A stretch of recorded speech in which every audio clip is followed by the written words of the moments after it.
అందరికీ కూడా హృదయపూర్వకమైన వందనాలు. లేఖన భాగాల నుండి మనందరి కొరకు చాలా చక్కటి సందర్భాన్ని, పాఠ్యాంశాన్ని మన కొరకు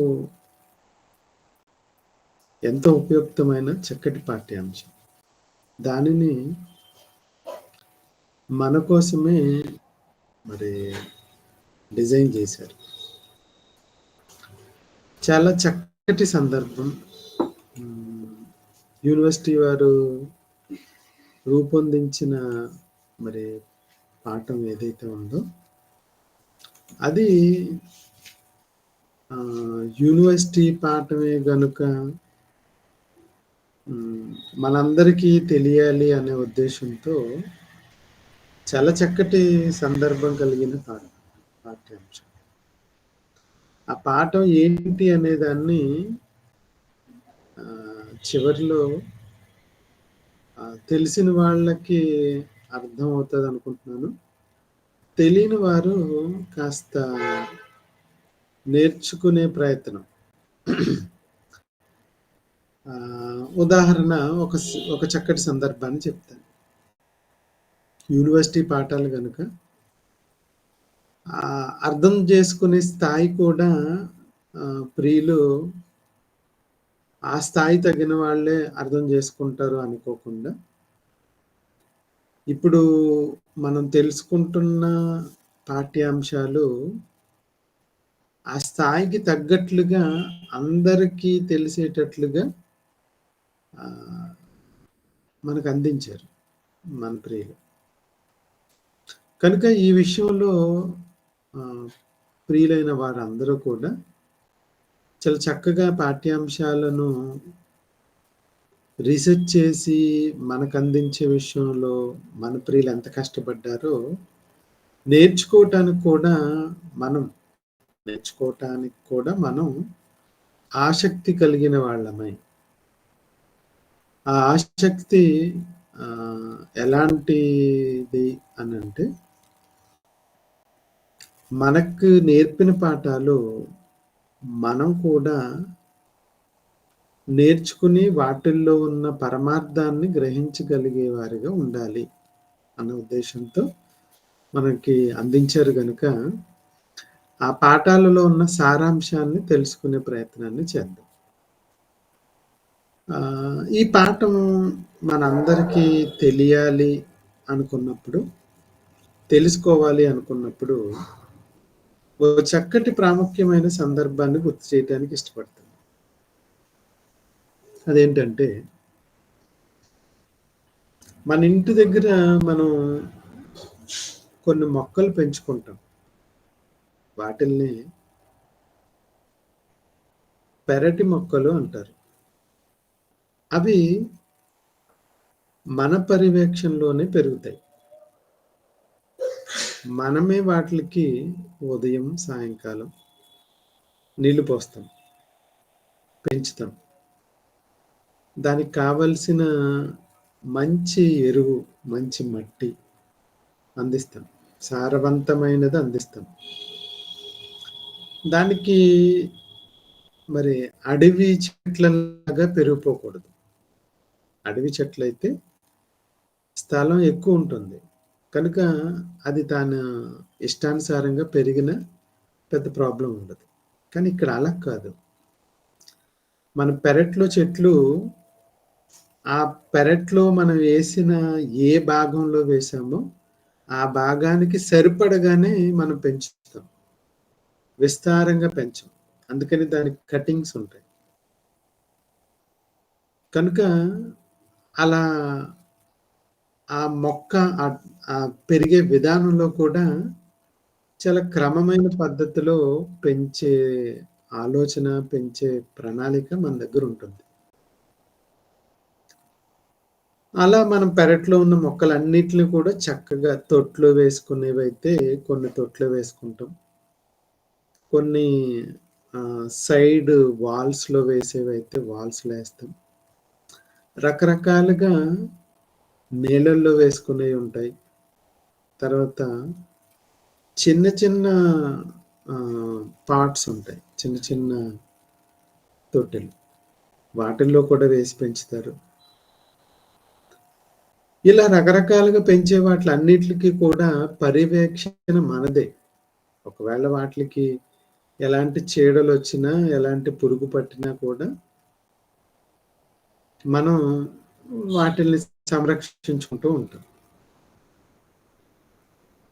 మరి గత కాలంలో మీరు విన్నారో లేదో తెలీదు. ఒక కంటెంట్ చెప్పేటప్పుడు కూడా మీ దగ్గరికి ప్రస్తావనొచ్చింది. మొక్కలు కూడా ఒకదానితో ఒకటి సంభాషించుకుంటాయి. న్యాయాధిపతుల గ్రంథంలో రాయబడిన స్టోరీ ఏదైతే ఉందో అది చాలామంది కథగానే భావించారు. అందులో వాస్తవం లేదు అనుకున్నారు. అది చాలా వాస్తవమైన సందర్భం. మొక్కలు ఒకదానితో ఒకటి ముచ్చటించుకుంటాయి. మనకి రెస్పాండ్ అవుతాయి కూడా. మనకి రెస్పాండ్ అవుతాయి. చిన్న పిల్లలు చాలామంది టచ్ మీ నాట్ ప్లాంట్ ఉంటుంది. ఆ ప్లాంట్‌ని మీరు దగ్గరికి వెళ్లి దాన్ని అలా ముట్టుకోగానే అది దగ్గరికి తన ఆకులన్నిటిని కూడా చాలా దగ్గరికి చేర్చేసుకుంటుంది.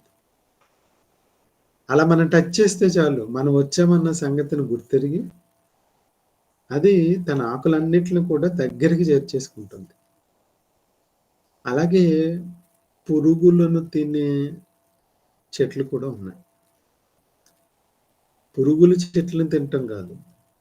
పురుగులను తినే చెట్లు కూడా ఉన్నాయి. ఇన్ని రకాల చెట్లు, ఇన్ని రకాల మహావృక్షాలు వీట్లి మీద అధ్యయనం చేయాలి అని శాస్త్రవేత్తలు కూడా చాలా కష్టపడ్డారు. అందులో మరి ప్రాముఖ్యంగా ఈ మొక్కల గూర్చిన అధ్యయనంలో చాలామంది పరిశోధనలు చేశారు బోటనీకి సంబంధించి. ఆయా భాగాలలో, ఆయా రంగాలలో ఈ దీనికి సంబంధించిన పరిశోధనలు కూడా చేసిన వారు లేకపోలేదు. ఇక నేను దాన్ని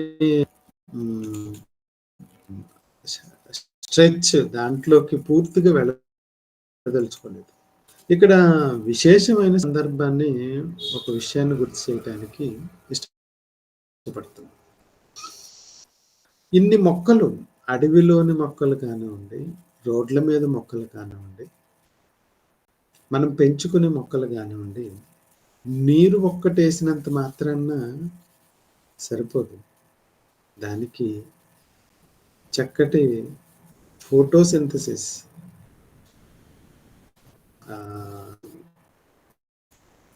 దాన్ని తెలుగులో కిరణజన్య సమయక్రియ. రైట్. కిరణజన్య సంయోగ క్రియ ఇది జరగాలి. ఎందుకంటే దాంట్లో అన్ని రకాల పరివర్తన చెందాలి అంటే అది చక్కగా ఆకు చిగురు రావాలి, పువ్వు రావాలి, ఇవన్నీ జరగాలి.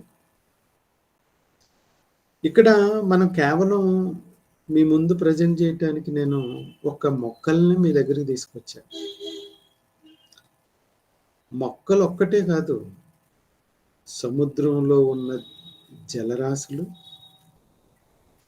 ఆకాశంలో తిరిగే పక్షులు, భూమి మీద సంచరించే సాధువు కానివ్వండి, క్రూరముఖాలు కానివ్వండి,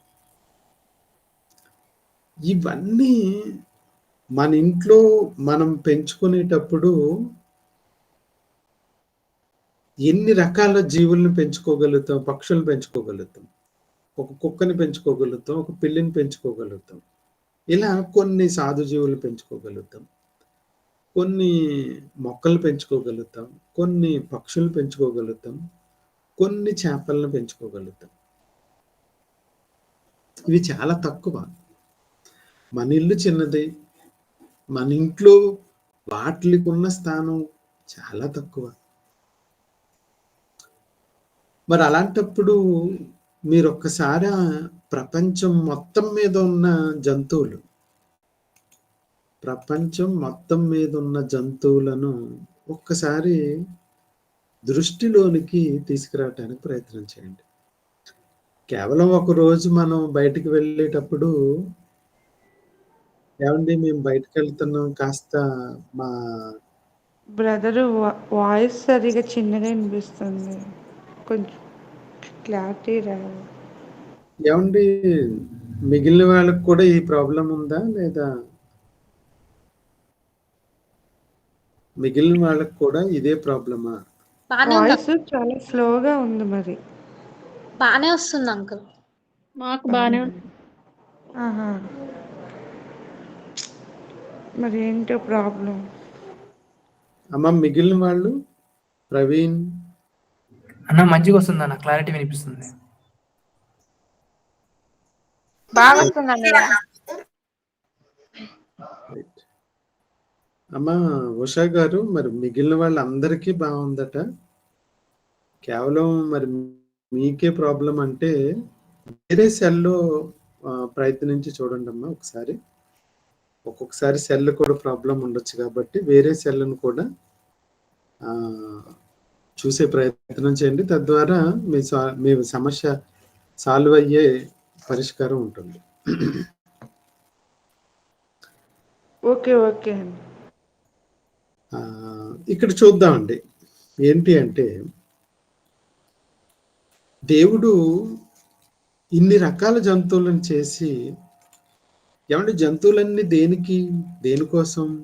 అంటే ఈ జంతువులన్నీ కూడా మనకు కొన్ని ఆహార పదార్థాలుగా ఉంటాయి. మనం పెంచుకునే కోడి,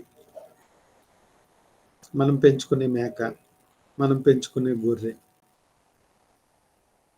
మనం ఉపయోగించుకునే పాలు, ఇవన్నీ మనం సాధువు చేసుకుని వాటిల ద్వారా మనం పొందుతున్నాం.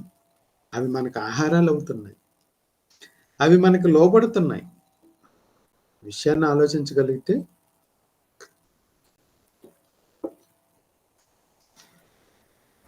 మన ఇంట్లో పెంచుకుంటున్న మన జంతువులన్నిటికీ కూడా మనం ఆహారం పెట్టాలి. మా ఇంట్లో మరి ఇక్కడికి వచ్చిన వాళ్ళకి అందరికీ తెలుసు ఎక్వేరియం. ఎక్వేరియం అంటే చేపల తొట్టె. నీళ్లు, దాంట్లో చేపలు ఉంటాయి. ఎక్వేరియం. ఉదయం నేను 5:30, 6 గంటలకి లేవగానే నేను లేవటం అవి పసిగడతాయి. నేను ఏ డైరెక్షన్‌లో వెళితే అటువైపే నా దగ్గరికి వచ్చేస్తాయి. నా వైపుకి వచ్చేస్తాయి. ఆహారాన్ని పెట్టు అని అడుగుతాయి. ఒక్కసారిగా వాటికి చిన్న ఆహారాన్ని అందించగానే ఎంత కేరింతలు కొడతాయంటే, ఒకానొక సందర్భంలో ఒక చేప దాంట్లోంచి ఎగిరి కింద పడిపోయింది. ఆనందం.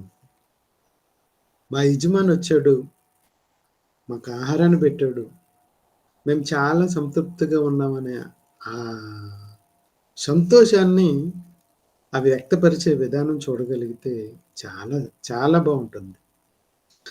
మా ఇంట్లో మేము ఇప్పుడు మా దగ్గర ఉన్నవి 3 చేపలేనండి. ఎన్నో సంవత్సరాలుగా ఉంటున్నాయి అవి. ఇక మీరు ఒకసారి ఆలోచన చేయండి, దేవుడు ఎన్ని చేపలనండి, ఎన్ని జంతువులనండి, ఎన్నెన్ని వాటికి ఆహారాన్ని ఆయనే పెడుతున్నాడు. ఆయనే. ఒక మాట చూద్దాం ప్రియులారా. ఒక చక్కటి మాటను చూసుకునే ప్రయత్నం చేద్దాం. ఏమంటున్నాడు అంటే, నీవు చీకటిని కలుగ చేయగా రాత్రి అగుచున్నది. అప్పుడు అడవి జంతువులన్నీ కూడా తిరుగులాడుచున్నవి. అడవిలో ఉండే జంతువులు చీకటిలో సంచరిస్తున్నాయట. సింహపు పిల్లలు వేట కొరకు గర్జించుచున్నవి, తమ ఆహారమును దేవుని చేతిలో నుండి తీసుకొన జూచుచున్నవి. మనం పెంచుకునే కుక్క పిల్లలు, మనం పెంచుకునే పిల్లి పిల్లలు, మనం పెంచుకునే చేప పిల్లలు, మనం పెంచుకునే మొక్కలు దీనంగా మన వైపు చూస్తాయి. కొన్ని నీళ్ళేవా, కొన్ని నీళ్ళేవా అని.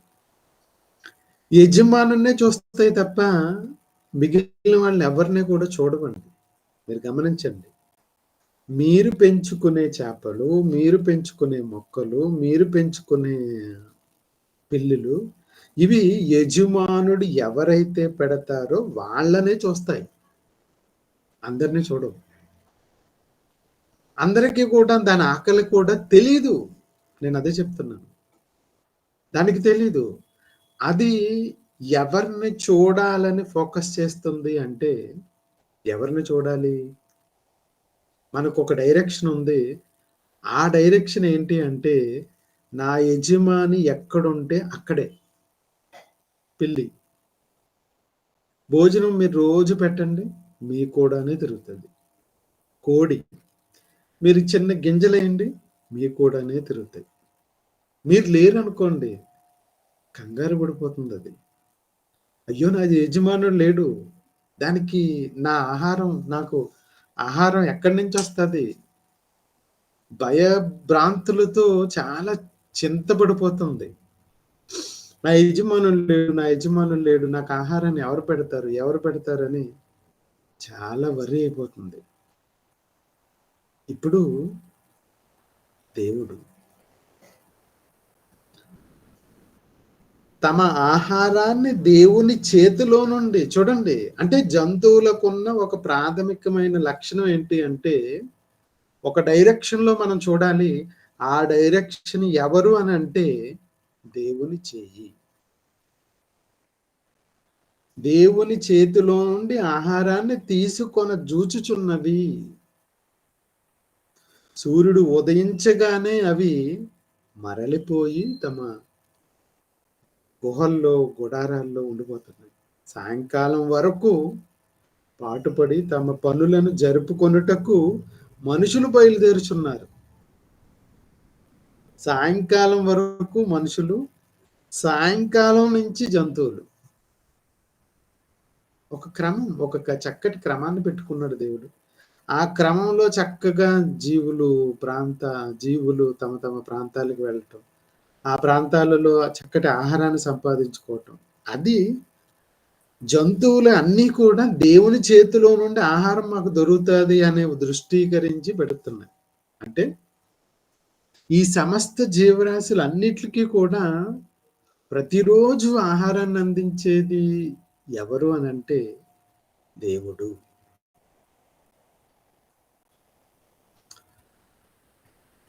ఇన్ని జీవరాశులకు ఆహారాన్ని అందించడం అంటే చిన్న విషయం కాదు, చిన్న విషయం కాదండి. మన ఇంట్లో ఉన్న మన చిన్న పిల్లకు మనం తినేసి పడేసినవి సరిపోతాయి. కానీ దేవుడు అలాంటి వాడు కాదు ప్రియులారా. దేవుడు చాలా చాలా అంటే చాలా గొప్పవాడు. ఆయన ఆహారం ఇవ్వటం అంటే చిన్న విషయం కాదు. ఆయన చేతిలో నుంచి ఆహారం అంటే ఇంకా గొప్పది. ఏమంటున్నాడు అంటే, తగిన కాలమున 27వ వచనానికి వెళ్ళేటప్పటికి, తగిన కాలమున నీవు వాటికి ఆహారం ఇచ్చేదవని, అవన్నీ నీ దయ కొరకు కనిపెట్టుకొనుచున్నవి. నీవు వాటికి పెట్టునది అవి కూర్చుకొనును. నీవు గుప్పులు విప్పగా అవి మంచి వాటిని తిని తృప్తి పరచబడును. నీవు ముఖమును మరుగు చేసుకొనగా అవి కలతపడును. నీవు ముఖమును మరుగు చేసుకొనగా అవి కలతపడును. నీవు వాటిని నీవు వాటి ఊపిరి తీసివేయినప్పుడు అవి ప్రాణములు విడిచి మట్టి పాలగును. నీవు ఊపిరి విడిచినప్పుడు అవి సృజించబడతాయి, నువ్వు ఊపిరి తీసేస్తే చచ్చిపోతాయి, సులభంగా లోబడిపోతాయి. సులభంగా. నీవు ముఖమును మరుగు చేసుకొనగా కలత. నేను ఈ జంతువులు కానీ, ఈ మొక్కలు కానీ, ఈ చేపలు కానీ, మేము ఊరికి వెళ్ళొచ్చే లోపల కొన్ని చేపలు చచ్చిపోయాయండి. ఎందుకు అనుకుంటున్నారు? మా యజమానుడు లేడు, మాకు ఆహారాన్ని పెట్టేవాడు లేడు, ఏమైపోయారో తెలియదు, మాకు బెంగ బెంగ బెంగ పెట్టేసుకుంటాయి. అందుకని కలత కలత కలత కలత చెందిపోతాయి. ఎప్పుడు యజమానుండే చూస్తాయట అది. నీవు ముఖమును మరుగు చేసుకొనగా, ముఖమును మరుగు చేసుకొనగా అంటే ముఖాన్ని ఇలా తిప్పావంటే చాలు, ముఖాన్ని మరుగుపరిచావా అవి కంగారు పడిపోతున్నాయంటే జంతువులకున్న అటెన్షన్, అవి ఎప్పుడు ఫోకస్ చేసే విధానం చూడండి. పక్షులు, జంతువులు, మొక్కలు ఇవన్నీ యజమానుని గుర్తుపెడుతున్నాయి. వీటన్నిటికి ఒక డైరెక్షన్ కావాలి, ఒక నిర్దేశకత్వం కావాలి, ఎవరినో ఒక చూడాలి. ఆ ఎవరు అంటే దేవుడు. అంటే ఇక్కడ మీరు గమనించగలిగితే ప్రియులారా, మొక్కలు చూస్తున్నాయి, మొక్కలు కూడా చూస్తున్నాయి. మొక్కలు చూస్తున్నాయో లేదా అనే విషయం మీకు కాస్త డౌట్ అనుకుంటే ఒక విషయాన్ని కూడా తెలియజేస్తాను. కరువు కాలంలో ఇస్సాకు, కరువు కాలంలో పంట ఎలా పండుతుందండి? పండుతుంది. కరువు కాలంలో పంట ఎలా పండుతుంది? ఈ మొక్కలన్నీ కూడా ఎవరి వైపు చూస్తున్నాయి? అదిగో ఆయన. ఏం చేయమంటారు? మమ్మల్ని ఫలించమంటారా? ఫలించండి. ఎన్ని? 1, 2, 3, 4, 5 నో, 100 అమ్మో, ఓకే, రైట్, ప్రొసీడ్. ఒక గింజ వేసాడు, 100 ఫలాన్ని పొందాడు. నువ్వు వెళ్ళిపోవద్దు, నువ్వు ఇక్కడే ఉండు. కరువు వచ్చింది కదా, ఐగుప్తుకి వెళ్ళిపోతున్నావు ఇస్సాకు, వద్దొద్దు, ఇక్కడే ఉండు. దేవుని చెప్పిన మాటకు విధేయత ఇస్సాకు చూపించిన విధంగానే అక్కడున్న మొక్కలు కూడా, అక్కడున్న పంట కూడా చూపించింది. అదండి, వీటన్నిటికి ఒక చక్కటి నిర్దేశకత్వం దేవుని దగ్గర నుంచి రావాలి. అవన్నీ దేవుని చూస్తున్నాయి. అవన్నీ అవన్నీ అవన్నీ ప్రియులారా, మీకు ఒక చక్కటి వాస్తవాన్ని తెలియజేయటానికి ఇష్టపడుతున్నాను. అదేంటి అంటే,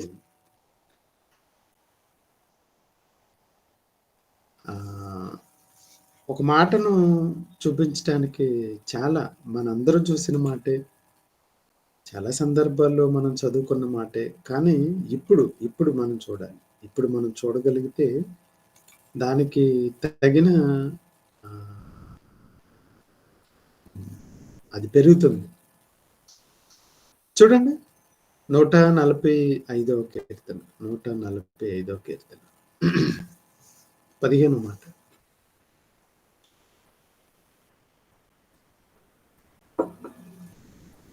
సర్వజీవుల కన్నులు, సర్వజీవుల కన్నులు ఎవరిని చూడాలి? ఎవరిని చూస్తే బాగుపడతాయి? ఎవరిని చూస్తే అభివృద్ధి చెందుతాయి? ఎవరిని చూస్తే ఫలవంతమవుతాయి? ఆయనే దేవుడు.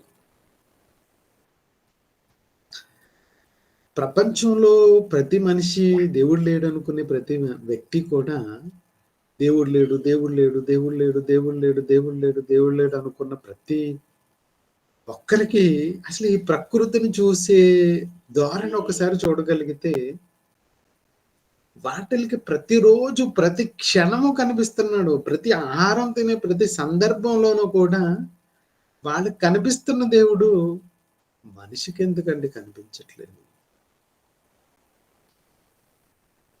సర్వజీవుల కన్నులు నీ వైపు చూచుచున్నవి. సర్వజీవులు, సర్వం, అన్ని జీవరాశులు దేవుని చూస్తున్నాయట. మనిషికి ఎందుకో గుడ్డితనం కలిగింది.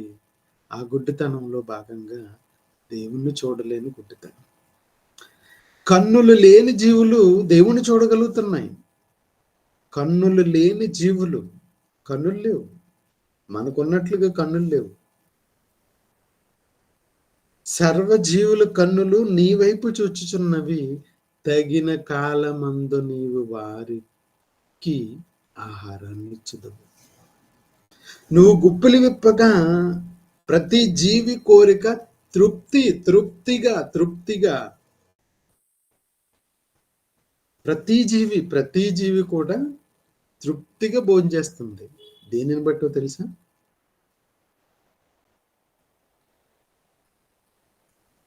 నీ వలనే దేవా, నీ వలనే.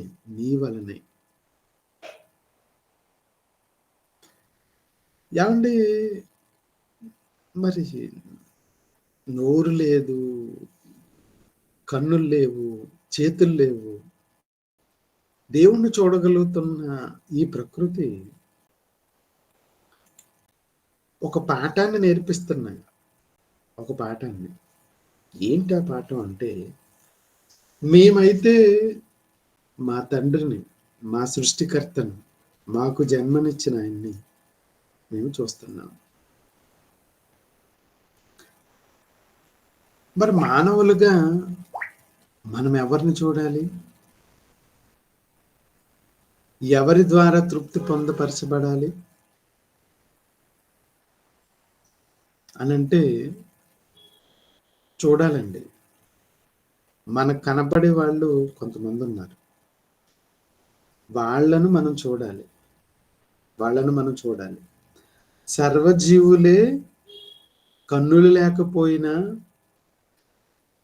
దేవుడిని చూస్తూ, దేవుడిచ్చే ఆహారాన్ని తీసుకుంటూ తమ జీవితాన్ని ప్రతి దినము, ప్రతి క్షణము గడుపుతుంటే మనిషి ఎంత జ్ఞానం, ఎంత వ్యవహారం, ఆయనకు, మనిషి అనే వ్యక్తికి ఉన్న ఆ శక్తి సామర్థ్యాలు నిజంగా చాలా గొప్పవనే చెప్పుకోవాలి.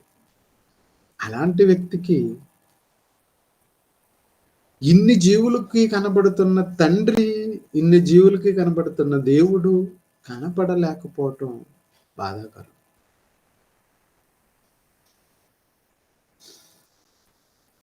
ఒక చక్కటి విషయాన్ని మీ ముందు మరి ప్రవేశపెట్టడానికి ప్రయత్నం చేస్తున్నాను.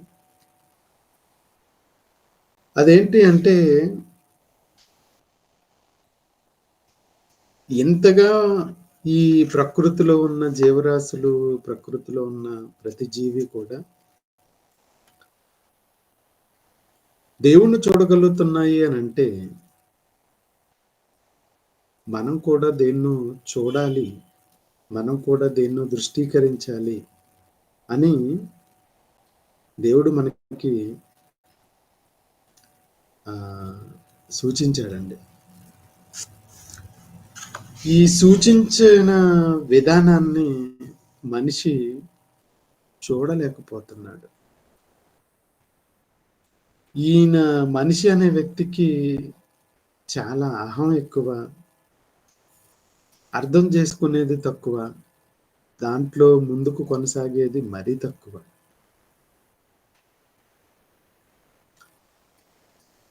ఈ మనిషిని దేవుడు ఒకసారి పలకరించి మాట్లాడే ప్రయత్నం చేశాడండి. ఎలా మాట్లాడాలి అనుకున్నాడు అంటే, చాలా మంది ఆ రోజు యేసుక్రీస్తు గారు మనుషుల్ని దృష్టీకరించాలి, మన కోసం ఎవరో ఉంటారు అని ఎదుగుతున్న సమాజం,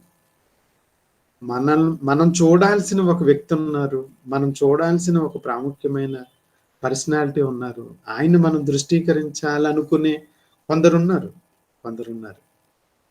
వాళ్ళు వెతుకుతున్నారు. మనుషుల్ని వెతుకుతున్నారు.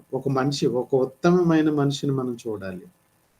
ఒక జీవం కలిగిన ఒక మనిషిని చూడాలి అనుకునే తరంలో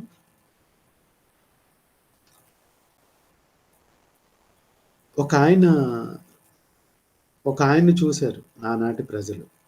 చూసి, అయ్యా మేము చూడాలి, మాకు కనిపించాలనిసిన ఒక వ్యక్తి మాకు కనుపరుచు అనగానే, ఇదిగో చూపిస్తున్నాడండి. చూడండి, ఇదిగో చూడండి, అదిగో ఆయనే దేవుని గొర్రెపిల్ల. మీరు ఎలాగా దేవుని చూడలేరు. ఎందుకంటే ప్రకృతిలో ఉన్న ప్రతి జీవి కూడా చూడగలుగుతుంది. ప్రతి జీవి కోరిక కూడా తీర్చుకోగలుగుతుంది. అది విషయం ఏంటి అంటే, ప్రతి జీవి తన కోరికను నెరవేర్చుకుంటుంది. కాకులము కూడా తన పిల్లకి ఏ ఆహారం కావాలి, తనకి ఏ రుచి కావాలి అని అంటే, ఆ రుచిని దేవుడు అనుగ్రహిస్తున్నాడు.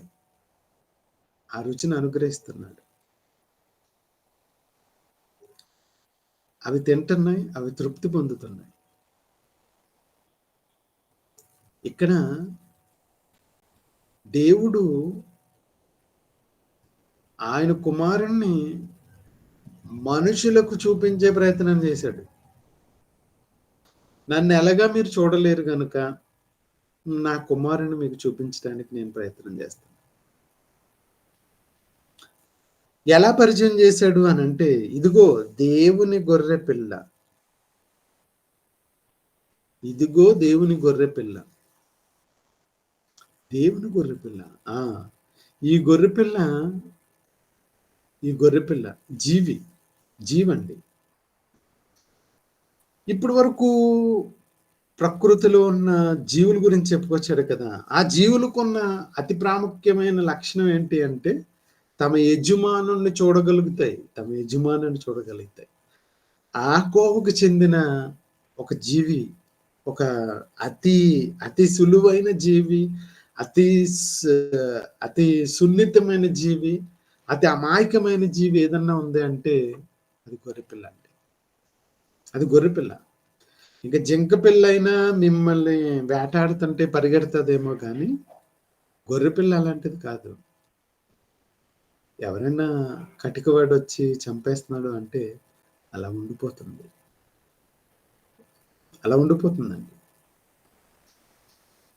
అంత సులభంగా లోబడిపోయే దాన్ని దేవుడు మన కళ్ళ ముందు ఉంచాడు. ఇదిగో లోక పాపంలో మోసుకొని పోచున్న దేవుని గొర్రెపిల్ల. చూడుడి, వచ్చి చూడుడి. ఆయన కూడా ఏమంటున్నాడంటే, వచ్చి చూడండి అయ్యా, వచ్చి చూడండి. మీరేం చూడాలనుకుంటున్నారో మీరు చూడటానికే కదా ఇన్ని దినాలు ఉన్నారు. మీరు చూడటానికే కదా వెయిట్ చేస్తున్నారు. ఆ యాహాను కూడా నా గురించే కదా చెప్పాడు. చూడండి, నువ్వు ఎక్కడ ఉంటున్నావు, నువ్వు ఎలా ఉంటున్నావు అది చూడాలనుకుంటున్నారు. మానవుని యొక్క వ్యవహారం ఏంటి అంటే, మనిషిని చూశారనుకోండి, మీరెక్కడుంటున్నారో నేను చూడాలనుకుంటున్నాను. ఏం చూస్తావు? ఏం చూస్తారండి మనుషులు? ఏం చూస్తారు చెప్పండి? ఏమీ చూడలేరండి. ఇల్లు చూడాలండి. ఇల్లు చూసిన తర్వాత మీ భార్యను చూడాలండి. మీ భార్యను చూసిన తర్వాత మీ పిల్లల్ని చూడాలండి. ఏం చూస్తారు? ఇది కాదండి చూడాల్సింది. ప్రొజెక్ట్ చేస్తూ మనల్ని చూడమన్నది దేన్ని అని అంటే, మీరు చూడలేనిది, నన్ను చూడలేని వారిగా మీరు ఉండిపోయారే, మిమ్మల్ని చూపించే ప్రయత్నం ఈ గొర్రెపిల్ల చేస్తుంది.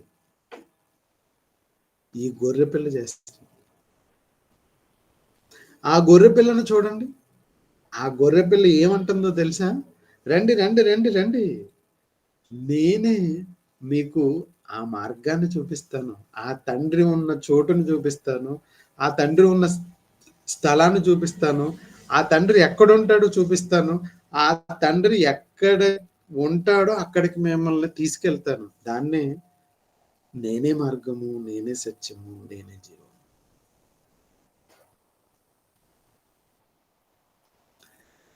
ఒక కనిపించే ఒక శరీర ఆకారంలో కొన్ని వందల వేల సంవత్సరాల క్రితం మానవాళికి కనిపించి, నేను మిమ్మల్ని మనుషులుగా ఉన్న మిమ్మల్ని దేవుడు కనిపించే విధానంలో మీకు చూపిస్తాను అని వారికి చూపించాడు. ఎన్నో చిహ్నాలు చూపించాడు. దేవుడి నుండి నేను వచ్చిన వాడిని అనటానికి ఆయన చిహ్నాలు చూపించాడు. దేవుని దగ్గరికి నేను తీసుకెళ్తాను అనటానికి ఎన్నో రుజువులు చూపించాడు. ఎన్నో ఎన్నో ఎన్నో ఎన్నో రుజువులు చూపించాడు. ఇప్పుడు నీకు దేవుణ్ణి చూసే అవకాశం లేదు. ఎవరిని చూసే అవకాశం ఉందో తెలుసా? కేవలం కుమారుని మాత్రమే. ఆయన మాత్రమే మిమ్మల్ని పరలోకానికి తీసుకెళ్ళగలడు. ఆయన మాత్రమే ఆయన ద్వారానే మీరు దేవుని చూడగలరు. మరి ఆయన వెళ్ళిపోయాడు కదండి, ఇప్పుడు మనం ఏం చెయ్యాలి? ఆయన వెళ్ళిపోయాడు కదా, ఆయన ఇప్పుడు లేడు కదా, ఆ తరంలో ఉన్నాడు కదా, మరి ఇప్పుడు ఏం చేయాలి? ఆయన ఇచ్చిన వాక్యం ఉంది. ఆయన వెళుతూ ఓ మాట వేసి వెళ్ళారు. వెళుతూ ఓ మాట వేసి వెళ్ళారు. నాయన నేను వెళ్ళిపోతున్నాను అని మీరు ఇక దేవుణ్ణి చూడలేరు, దేవుణ్ణి ఇక మీరు కనుగొనలేరు అని మీరేం వరి అవ్వకండి. మీరేం వరి అవ్వద్దు. నేను వెళుతున్నాను, కానీ మిమ్మల్ని ఆదరించటానికి, మిమ్మల్ని ఒక మార్గంలో నడిపించటానికి, మిమ్మల్ని నడిపించటానికి నేను నా తండ్రిని వేడుకున్నాను. ఆయన మీతో పాటు ఎల్లప్పుడూ ఉండటానికి ఒక ఆదరణకర్త పంపించేశాడు. నేను వెళ్తేనే ఆయన వస్తాడు, నేను వెళ్ళగానే ఆయన వస్తాడు. ఆయన మిమ్మల్ని సత్యమైన మార్గంలో నడిపించగలుగుతాడు. నేను వెళ్ళిపోయిన తర్వాత సత్య మార్గంలోనికి మిమ్మల్ని నడిపించగలుగుతాడు. సత్య స్వరూపియగు ఆత్మ. మీరెవరు ఆయన చూడలేరు, ఎందుకంటే లేని తండ్రిని మీరు చూడలేరు, ఇక్కడ ఉంటున్న తండ్రిని మీరు చూడలేరు, లేని నన్ను చూడలేరు. ఇప్పుడు ఈయన్ని కూడా మీకు చూపించేటట్లుగా నేనేమి పెట్టలేదు. ఆయన కూడా లేడు, అలా కూడా లేడు, చూపించేటట్లుగా నేను పెట్టలేదు. ఆయనను మీరు చూడలేరు. లోకము ఆయనను చూడదు, ఆయనను ఎరుగదు. ఆయనను పొందిన వారే తప్ప ఆయనను పొందరు. ఎలా పొందరు? బాప్తిసం ద్వారా మీరు పొందారు. ఆయన మిమ్మల్ని గుర్తుపడతాడు.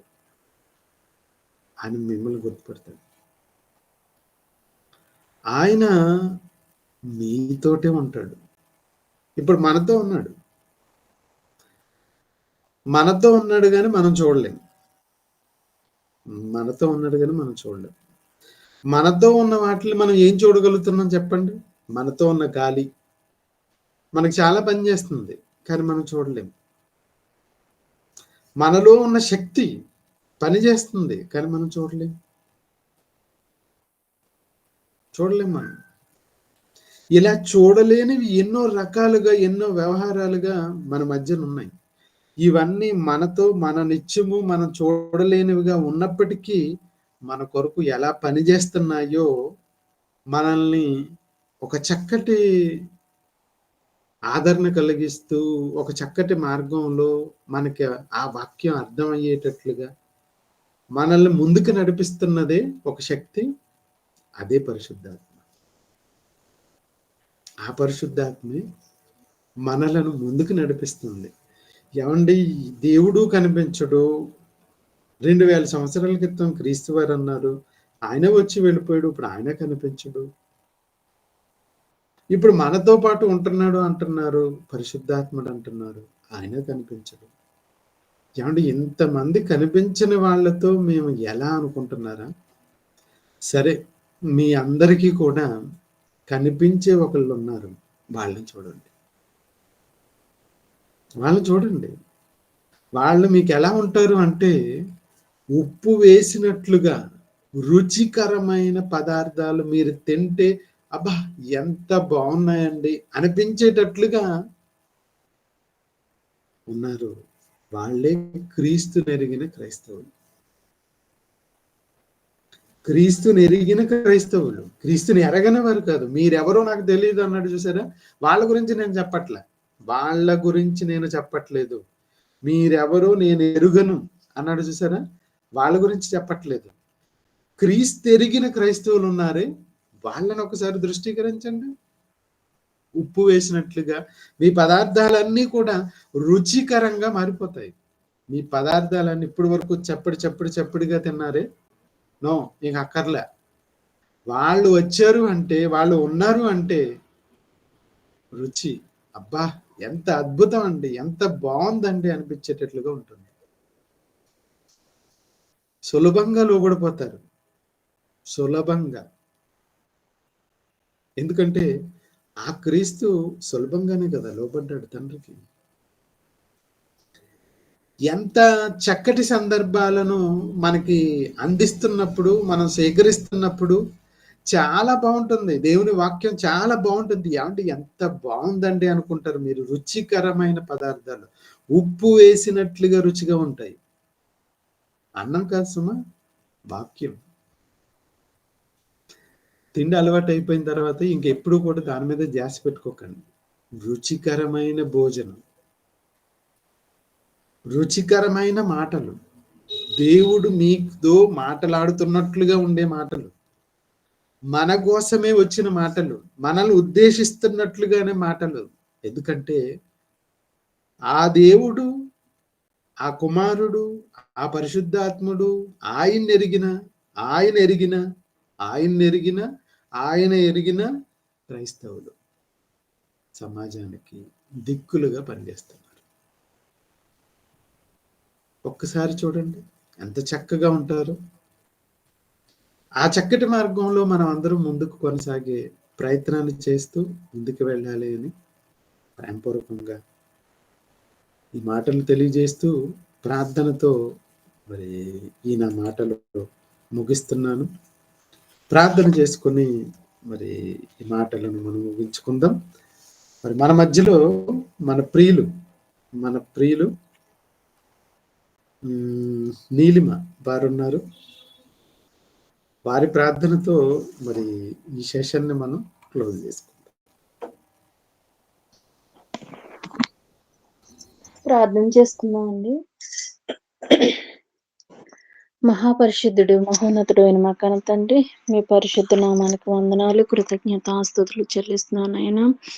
ఈ రాత్రికాల సమయంలో ప్రభువనైనా మీ సన్నిధిలో ప్రభువనైనా ఇక్కడ ఉన్న మేమందరము కూడా ఆయా ప్రదేశాల్లో ఉండి ప్రభువనైనా కూడుకోవడానికి ప్రభువనైనా మాకు సమయాన్ని ఇచ్చి, ఆరోగ్యాన్ని ఇచ్చి, ప్రభు ఆయుష్కాలాన్ని ఇచ్చారు తండ్రి. మీకు వందనాలు, స్తోత్రములు ప్రభువనైనా. మీ కృపలో ఇలాగే మేము కొనసాగునట్లు కృపను దయచేయండి తండ్రి. మీకు వందనాలు ప్రభువనైనా. నాయనా, ఈ సృష్టిలో ప్రతి జీవి కూడా ప్రభువనైనా అన్ని మీ వైపు చూస్తున్నావు తండ్రి. నాయనా, మీ స్వరూపమందు మీ పోలిక చొప్పున పుట్టిన మేము మాత్రం ప్రభు లోకం వైపు చూస్తూ, లోకంలో ఉన్న వాటి వైపు చూస్తున్నాం తండ్రి. నాయనా, హెచ్చరిక మాటలుగా ప్రభువనైనా మీ కుమారుల ద్వారా మాకు తెలియజేశారు తండ్రి. మీకు వందనాలు, స్తోత్రములు ప్రభువనైనా. విని విడిచిపెట్టే వారుగా మేము ఉండకుండా వాక్యానుసారంగా అనుసరించే వారుగా ఉండగలిగినట్టు కృపను దయచేయమని చెప్పన ఉన్న అన్నయ్యకి మంచి ఆరోగ్యాన్ని ఇచ్చి, ఇంకా సమయోచితమైన జ్ఞానము నిమ్మని కోరుకుంటూ, కుటుంబాన్ని దీవించమని నాయన, కూడి ఉన్న నీ బిడ్డలను అందరినీ కూడా ప్రభా మీ వాక్యం పట్ల విధేయత చూపేవారిగా నైనా ఉండగలిగినట్టు ప్రభనైనా వారి కుటుంబాలను ప్రభా మీ వాక్యం వైపు నడపగలే శక్తిని బిడ్డలకు దయచేయమని ఈ ప్రార్థన యేసుక్రీస్తు నామమున అడిగి పెట్టుకుంటున్నాం తండ్రి. ఆమేన్.